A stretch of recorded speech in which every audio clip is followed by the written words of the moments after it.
Chosen everyone! Dahil linggo ngayon, samahan niyo akong lumabas mga Mars.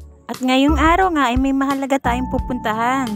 Maaga nga akong gumising para maagang makalabas dahil maagang meeting place namin dyan ng mga kasama ko. Pag ganito kasing may usapan, mas gusto ko kasi yung ako yung naghihintay kaysa ako yung hinihintay. Ano daw? Mukhang sa paghihintay ko nga dito ay makakain ko itong baong-baong kong tinapay. Mainit na kape na lang ang kulang. Sa 30 minutong paghihintay ko nga dyan ay nakagawa na ako siguro ng mga 10 sayaw. Andito na nga ako sa bungad kung saan sila lalabas at sasalubungin ko na lang sila. Pero hindi ako rin pala yung lumusot dyan at eto nga, magkikita na lang daw kami sa susunod na station para hindi na sila bababa at isang station na lang yung pagkikitaan namin. Buti na lang mga Mars at hindi ako ganun katagal naghintay. Dahil dumating din agad ang tren. Malayo-layo din kasi yung magiging biyahe namin. Nasa 1 oras mahigit. Napakalayo din kasi ng lugar na pupuntahan namin. At eto nga at nagtatagpo-tagpo din kami. Syempre, hindi pa ito yung final destination. Meron pa tayong hihintayin ulit mga kasama. Napagdesisyonan nga ng lahat na dito magkita-kita para sa susunod na biyahe ay isang biyahe at magkakasama ang lahat. Ops! Nangangalahati pa lang tayo mga Mars sa biyahe. Malayo-layo pa ating mararating. Tamang-tama lang kasi makakapahinga pa habang nasa biyahe dahil mamaya malayo-layo din yung lalakarin natin. Tamang yung narinig Mars, maglalakad tayo dahil nalalapit na nga ang Semana Santa o Kwaresma o mahal na araw ay ito ang ganap ng church namin from Oasis of Love, Cebu, Hong Kong chapter. Nga pala mga Mars, aakyat tayo ng bundok.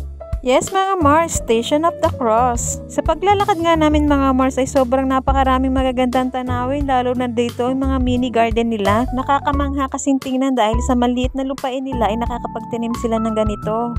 Sari-saring gulay at prutas ang makikita mo dito, di ba nakakamangha talaga? Lalo na dito Mars, tingnan mo naman ang paligid, napakagandang tingnan ng mga tanawin dito at baybayin.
See, mga Mars, di ba nakakaganda naman talaga sa puso yung ganito makikita mo?